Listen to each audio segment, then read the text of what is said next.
할렐루야. 힘들고 어려운 환경과 여러 가지 아주 복잡 미묘한 이 시대를 살면서 또한 하나님 주신 이 주일 하나님 앞에 나와 예배를 드리는 여러분들을 환영하고 주의 이름으로 축복합니다. 오늘 우리가 읽은 이 본문을 통해서 은혜 받은 자의 분별과 단호함이라는 제목으로 하나님 말씀을 전하도록 하겠습니다. 오늘 우리가 살아가는 이 시대는 매번마다 말씀을 전할 때마다 여러분들에게 언급되어진 바 있지만 진리의 기준이 흔들리고 있는 시대에 살고 있다라는 겁니다. 세상은 감정을 기준으로 삼죠. 그리고 죄를 포장합니다. 그리고는 옳고 그름의 선을 지워버리며 자신들이 만들어버린 어떤 무엇인가가 기준이 되는 것처럼 말하는 시대입니다. 요즘 시대에 우리가 가장 많이 듣는 얘기들 중에 보면 죄를 말한다 하면 그걸 혐오를 느낀다라고 말하고요. 그리고 거룩을 이야기하면 시대착오적인 생각이다라고 말하는 이들도 있고 또한 진리를 외치면요. 차별하고 왜 남들을 몰아내려고 하느냐라고 이야기들 합니다. 하지만 이 혼란의 시대 가운데 있지만 그럼에도 그리스도인이요 성도라면 분명하고도 확실하게 이 사실을 기억해야 한다는 겁니다. 오늘 8절 말씀 너희가 전에는 어둠이더니 이제는 주 안에서 빛이라. 이 내용이 정말로 중요하다라는 겁니다. 하나님 말씀을 통해서 볼 때는 어둠 속에 있었다라는 그런 그냥 애매모호함이 아니라 너희가 그냥 어둠이었다라고 말씀하고 있다는 거예요. 그러므로 우리가 이 어둠이었다는 사실 하나만 보더라도 죄악과 그 사망의 권세 가운데 죄인된 삶이 우리들의 자신의 삶이었음을 우리는 부정할 수 없다라는 겁니다. 혹자들은 이야기합니다. 왜 교회에 예배를 드리러 가면 이 죄라는 무거운 이야기를 하며 사람들의 마음을 힘들게 하느냐라고 말하는 이들도 있습니다. 하지만 중요한 것은 하나님의 말씀을 통하여 어느 누구든지 주의 이름으로 은혜를 받고 구원받은 백성으로 나올 때 이 죄의 정체가 무엇인지를 똑바로 알며 바로 그 가운데 있었던 비참한 현실의 모습이 바로 우리들 자신의 모습이었음을 느끼는 가운데 하나님의 구원의 은혜를 입게 되었다는 것을 어느 누구도 부정할 수 없는 사실이더라라는 거죠. 그리고 중요한 것은 이러한 것들이 다 하나님의 말씀인 진리요, 복음 가운데 우리에게 베푸시는 은혜 가운데 그 시작이었음을 우리는 똑똑히 기억해야 한다는 겁니다. 그러므로 우리는 어둠 가운데 있었던 것이 아니요 그냥 어둠이었다는 것으로 우리는 우리들 자신의 바로 옛사람의 모습을 떠올리지 않으면 아니 됩니다. 그런데 중요한 것은 바로 무엇입니까? 빛 가운데 있다라고 우리에게 구원받은 백성의 현재에 대하여 말씀하여 주시더라라는 겁니다. 이제는 주 안에서 빛이라. 이제는 주 안에서 너희는 빛이라. 이 말씀이 정말로 중요하다라는 겁니다. 그러므로 빛 가운데 있는 것이 아니라 우리들 자신이 빛이 되었다는 바로 마태복음 5장 8복의 말씀 가운데 그 이후에 나온 그리스도인이요 하나님 나라 백성 된 그들의 정체성과 그리고 이로 말미암아 나아가 그들의 마땅한 사명이 무엇인지를 우리는 늘 기억하며 살아야 되는 그리스도인이요 성도임을 우리는 기억해야 하는 것입니다. 그렇다고 한다면 오늘 말씀의 제목이 은혜 받은 자의 분별과 단호함인데 다시 한번 우리가 은혜 받은 자가 과연 누구인가 우리가 좀 생각할 필요가 있겠죠. 실제적으로 에베소서의 이 말씀은 어떤 말씀이냐? 우리가 흔히 이야기하는 바울 서신 가운데 옥중 서신 가운데 하나라고 이야기합니다. 사도 바울이 로마의 감옥에 1차로 감옥에 갇혀 있는 가운데 기록된 말씀이라고 할 수 있는데 바로 이 에베소 교회는 어떤 교회입니까? 사도 바울이 3차 전도 여행을 떠났을 때 그 가운데 3년 동안 복음을 전하였던 교회입니다. 근데 에베소 교회에는 늘 존재하였던 바로 유대인과 이방인이 하나 되지 못함이 있었습니다. 그러므로 말미암아 교회는 이러하다. 교회는 하나다. 예수 그리스도 안에서 하나다라는 사실을 강조하며 바로 에베소 교회를 향하여 권면하는 메시지가 바로 에베소서의 말씀임을 우리는 먼저 기억해야 합니다. 그러므로 교회는 하나다라는 거죠. 그러면 교회는 누구인가라는 거죠. 교회는 누구입니까? 바로 고린도전서 말씀을 통하여 우리가 늘 기억하는 것처럼 예수 그리스도 안에서 거룩하여지고 주를 주라 부르며 나아가는 자들, 바로 그들이 믿음의 바도 몸이 바로 교회더라라는 거죠. 그러면 교회는 마땅히 믿음 가운데 함께하며 예수 그리스도 안에서 하나임을 우리는 기억해야 합니다. 그러면 이 교회가 바로 은혜 받은 자라고 말할 수 있는데, 이 은혜 받은 자가 결국은 어떤 것이냐? 어떤 상황이 좀 좋아져서 그렇게 분별되어진 사람일까? 아니라는 거죠. 세상이 말하기에 착하고 선한 사람들의 모임이 그러할까? 이야기를 들어보면 그럴싸하게 들리지만 실상은 그것으로는 뭔가 부족함이 있다는 겁니다. 그렇다고 한다면 은혜 받은 자는 누굽니까? 그들의 본질 자체가 바뀌어졌다는 겁니다. 바로 옛사람이 죽고 새사람이 살았기에 그리스도 안에서, 우리의 예수 그리스도 안에서 다시 태어난 사람이 바로 은혜 받은 자더라라는 겁니다. 고린도후서 5장 17절에서는 그러므로 이렇게 말씀하죠. 누구든지 그리스도 안에 있으면 새로운 피조물이라. 아멘. 그러므로 은혜 받은 자요, 교회요, 성도는 빛이 되기 위하여 노력하는 존재가 아니더라라는 겁니다. 주님이 이미 빛으로 부르신 존재임을 우리는 기억해야 합니다. 그러므로 이 시간 우리들 자신이 기억할 수 있기를 간절히 원합니다. 아니, 우리들 자신이 입으로 고백할 수 있기를 원합니다. 나는 은혜 받은 자요, 나는 교회요, 나는 빛이다 라고 말입니다. 바로 그러한 가운데 우리들은 온전히 하나님 베푸신 그 은혜 받은 자로서의 열매요, 유익으로 나아가야 되더라라는 겁니다. 그 내용이 바로 분별함입니다.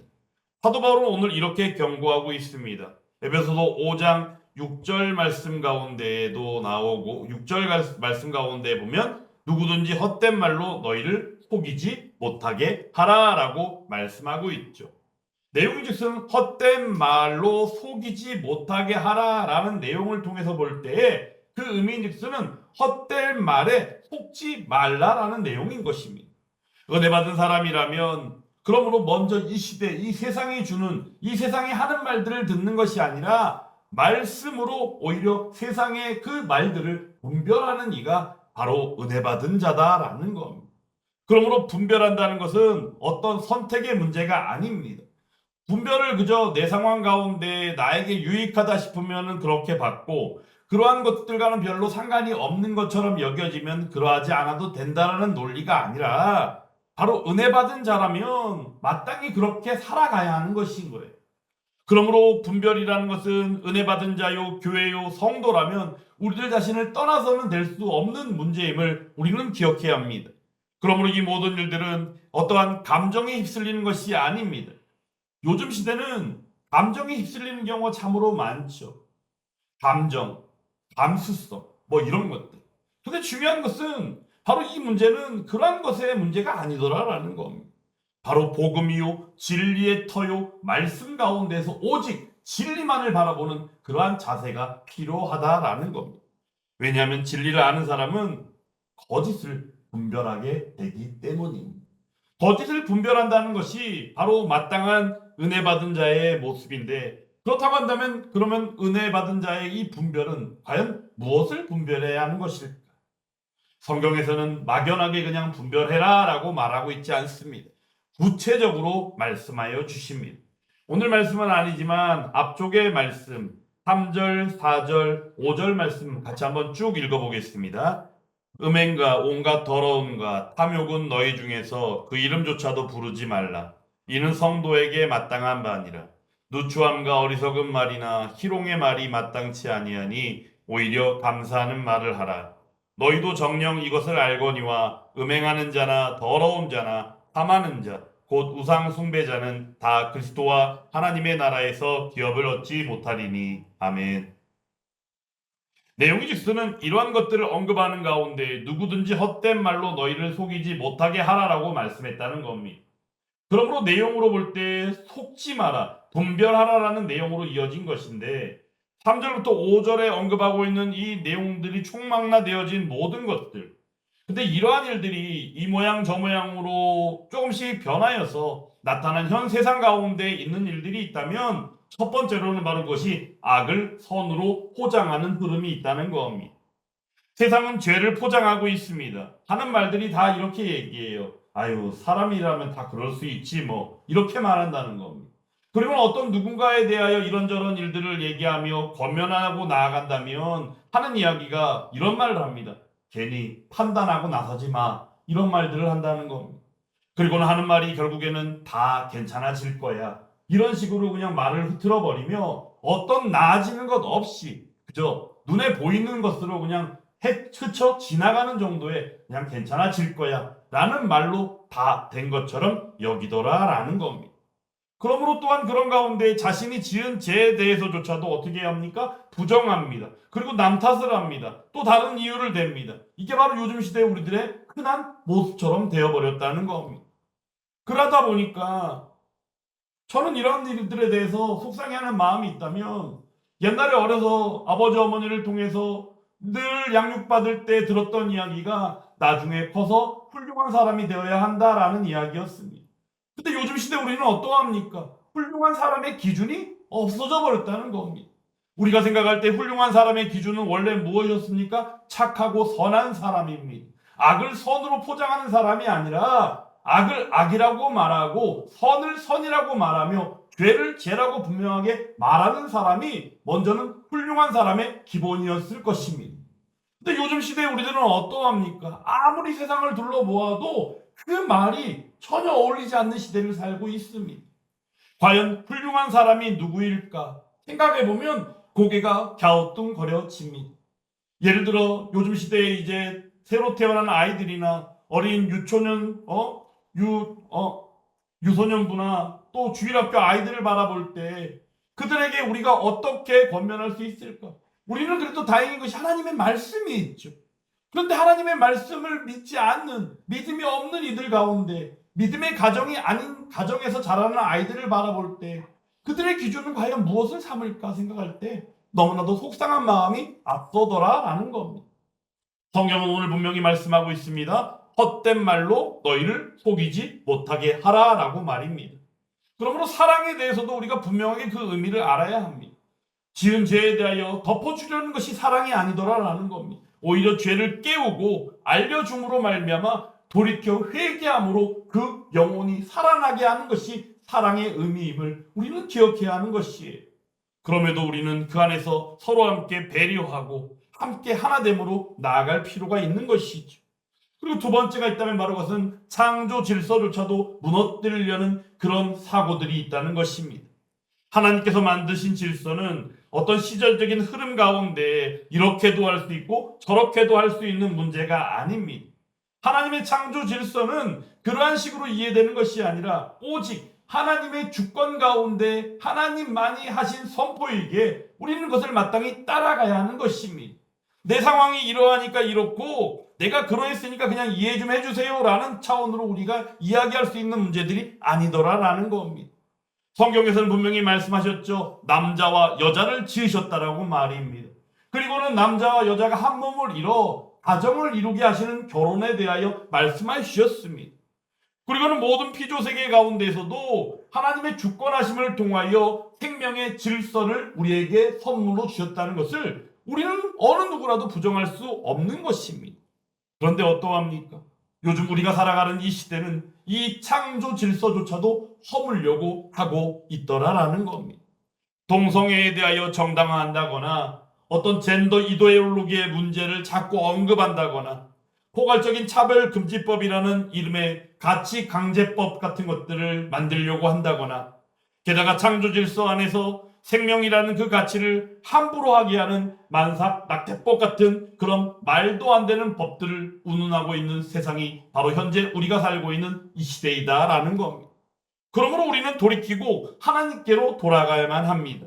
우리는 어떤 누군가를 정죄하기 위함이 아니오 온전히 돌이킴으로 회개하는 권면으로서 마땅히 우리가 기도하고 권면하고 그들을 책망할 때도 있다라는 겁니다.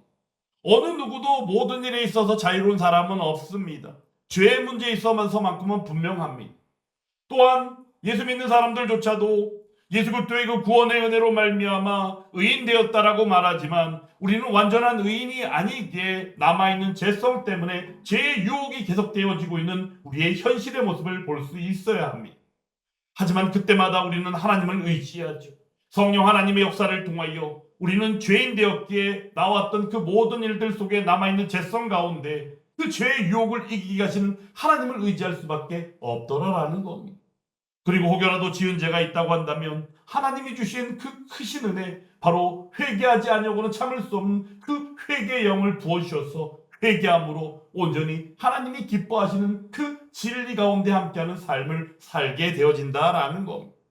그러므로 사랑하는 여러분, 우리가 이렇게 창조 질서를 허물어버리려는 이 세상의 쇠퇴의 모습 가운데 속아 나아가지 아니하고 온전히 그러한 일들이 잘못되었음을 선언하고 나아가 온전히 진리요 복음 가운데 함께 나아가는 저와 여러분들이 되기를 간절히 원합니다. 그런 가운데 세 번째가 있다면 바로 그것은 교회를 침묵시키려는 세상의 논리가 있다라는 겁니다.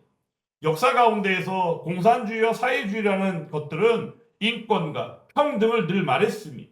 그리고는 모두가 다 함께 배불리 잘 먹고 잘 사는 세상을 만들겠다라는 게 그들의 논리였습니다. 즉 유토피아를 꿈꿨죠. 하지만 유토피아를 꿈꿨지만 그 결과는 절대 다른 부분으로 나타났습니다. 오히려 그들이 부정하려고 했던 계급제도가 오히려 그들 가운데는 존재했고 오히려 그 계급제도의 존재는 더욱더 막강한 권력이라는 이름으로 나타나 버렸습니다.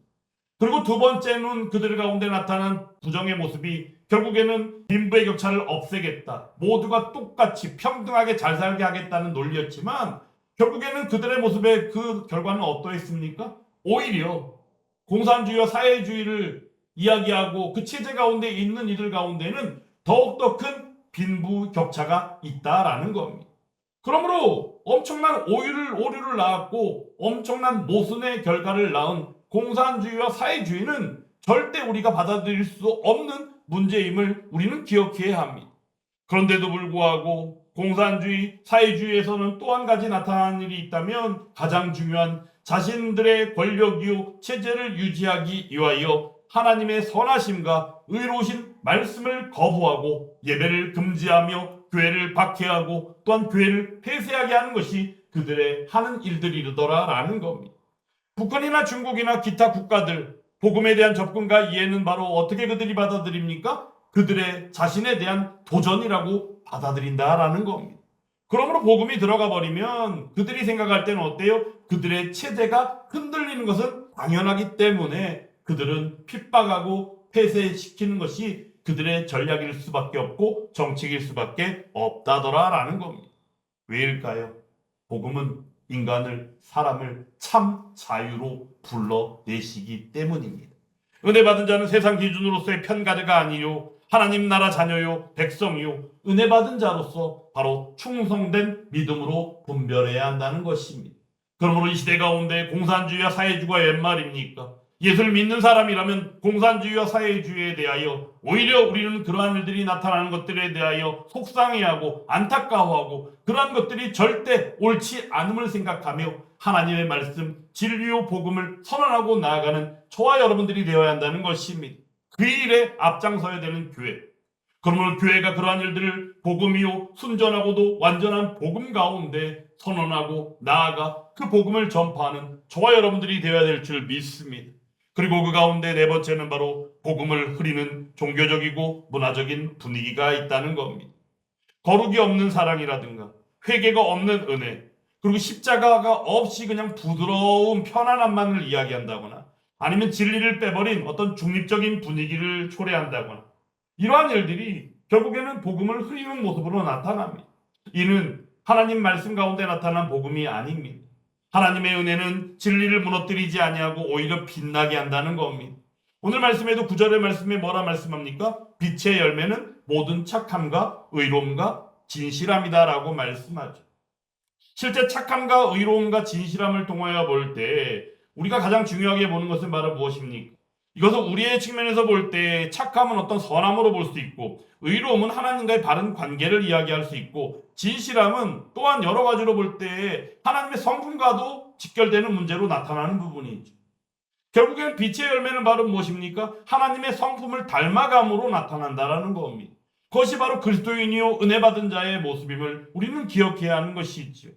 그러므로 이 시대 가운데 우리의 믿음을 흐리게 하고 진리를 흐리게 하고 또한 그 가운데 교회를 온전히 교회되지 못하게 하는 그런 분위기들은 우리들이 온전히 다 밀어내고 오히려 그러한 것들 가운데 진리의 복음을 전하기에 앞장서며 바로 빛의 열매로서 모든 착함과 의로움과 진실함으로써 하나님의 성품을 드러내는 저와 여러분들이 되어야 한다는 것입니다. 그리고 다섯 번째는 진리를 혼란케 하는 다수의 신학적인 논쟁과 단체들이 있다는 겁니다.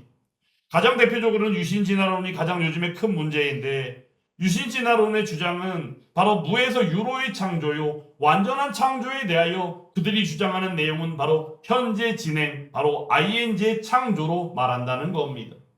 하나님이 창조주인 것은 분명하지만 진화론도 하나님이 진행하시는 창조로서 당연하다라는 겁니다. 그런데 하나님의 말씀은 결코 그렇게 이야기하지 않습니다. 그리고 더 나아가서 이들이 이야기하는 주장 중에 하나는 뭐냐면, 아담을 인간이 최초, 바로 하나님이 창조하신 최초의 인간으로서 그들이 이야기하는 것이 아니라 아담 전에도 인류가 있었다라고 이야기한다라는 겁니다. 너무나도 심각한 문제이죠. 그럼 아담은 누구인가? 그들의 주장대로는 바로 뭐냐면 하나님과 언약을 맺은 최초의 인간이 바로 아담이다라고 말한다는 거예요. 그런데 놀라운 사실 한 가지가 무엇인지 아십니까? 바로 이 이야기를 신천지 사이비가 주장하는 내용이더라라는 것. 그런데 이 이야기를 가져다가 기성교회 목회자들이나 신학자라는 사람들이 이런 주장들을 하고 있더라라는 거죠. 얼마나 놀랍고도 참 믿지 못할 일이 이 세상 가운데 나타나고 있습니다. 더 나아가서는 종교다운지를 표방하면서 세계 선교나 전도 명령 하나에만 포커스를 맞추면서 우리의 생각은 다를 수 있지만 하나님을 위해서, 하나님 나라를 위해서 함께 일할 수 있습니다라는 애매모호한 논리를 취하면서 이야기하는, 교회로는 흠집내는 단체들도 너무나 많더라라는 거죠. 우리가 가장 대표적으로는 종교다원주의 하면 WCC를 우리는 빼어놓을 수 없고요. 작년에 있었던 로잔대에도 문제가 있어 보이죠. 그리고 WEA만 하더라도 또 우리가 볼 때 늘 문제가 따랐던 부분들이 있습니다. 중요한 것은 바로 무엇이냐? 분별하지 않으면 안 된다는 겁니다. 더 나아가서는 NCCK라는 단체조차도 북한 선교에 대하여 앞장서고 있는 것으로 알고 있지만, 중요한 것은 그 안에는 북한 선교, 즉 북한의 동포들을 위하여 복음을 전하고 복음을 통하여 참 자유를 누리게 하겠다라는 그러한 복음의 자유의 어떤 그 전도의 목적이 아니라 그 가운데는 오히려 북한을 찬양하는 이들이 있다는 게 문제더라라는 거예요. 우리는 문제인식을 분명히 할 필요가 있습니다. 북한에 대해서도 왜 북한 정권을 찬양합니까? 북한 정권은 유교를 일으켰고 수많은 우리의 선조들에게 죽음을 내몰았던 이들이 바로 그들이 아닙니까? 그들은 지금도 우리 대한민국을 향하여, 아니 전 세계를 위협하며 미사일을 만들고 때마다 자신들의 체제를 유지하기 위해 이모로 저모로 공격을 하려고 애쓰는 이들이 아닙니까? 그리고 한편으로는 사이버 테러를 통해서 여러 가지 전 세계를 혼란시키는 이들이 바로 그들이 아닙니까? 그들의 목적은 분명하겠죠. 그들의 체제, 그들의 정권을 유지시키기 위한 하나의 목적이겠죠. 하지만 그 목적이 선함으로 그들이 나아간다면 문제가 될 것이 아니겠지만, 중요한 것은 그들은 처음부터 지금도 앞으로도 계속 그러할 것이 분명한데 그들을 찬양하고 나아간다? 말이 안 되는 이야기더라라는 겁니다. 사랑하는 여러분, 우리는 이처럼 우리를 분별하지 못하게 하는 것들 가운데 오늘 말씀을 통하여 본 바처럼 그들과 함께하는 자가 되지 아니하는 저와 여러분들이 되기를 간절히 원합니다. 예수를 믿는 사람이라면 그리스도인일진데 그리스도인은 마땅히 진리 가운데 서는 것이 마땅합니다. 근데 그 진리를 흐트러 버리고 그 진리에 역행하는 자들이 있다면 오히려 그들에게 권면하고 오히려 그들과 함께하지 아니하는 것이 마땅한 우리들의 모습임을 우리는 기억해야 합니다. 그러므로 분별할 때 그 목적에 대하여 오늘 사도 바울은 11절의 말씀을 통하여 말씀할 때 어둠의 일에 참여하지 말고 어떻게 하라? 도리어 책망하라 라고 말씀하고 있습니다. 책망하면은 어떤 이들은 이야기합니다. 아, 왜 정죄합니까? 왜 그러십니까? 그리고 나면 더 나가면 어떻게 해요? 예? 당신은 거기서 자유로운 줄 아십니까? 뭐 이런 식으로 공격하고 들어온다는 거예요.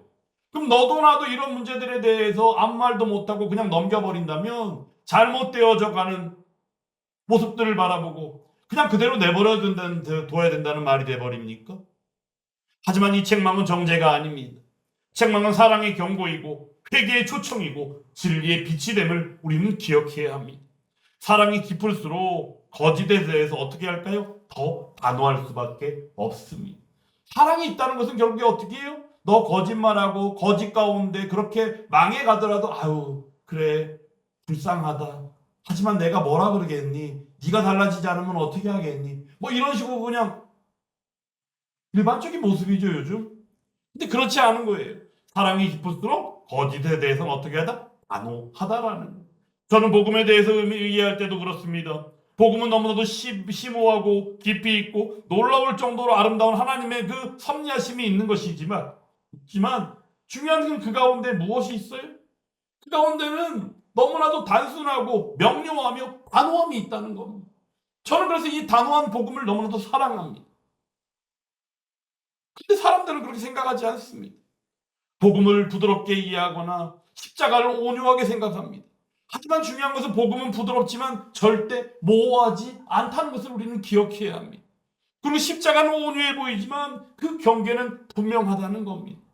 빛은 침묵하지 아니합니다. 타협하지 아니합니다. 나아가 오히려 어둠을 밝히는 것이 빛임을 우리는 기억해야 합니다. 그러므로 사랑하는 여러분, 우리는 기억할 수 있어야 합니다. 우리는 어둠이었습니다.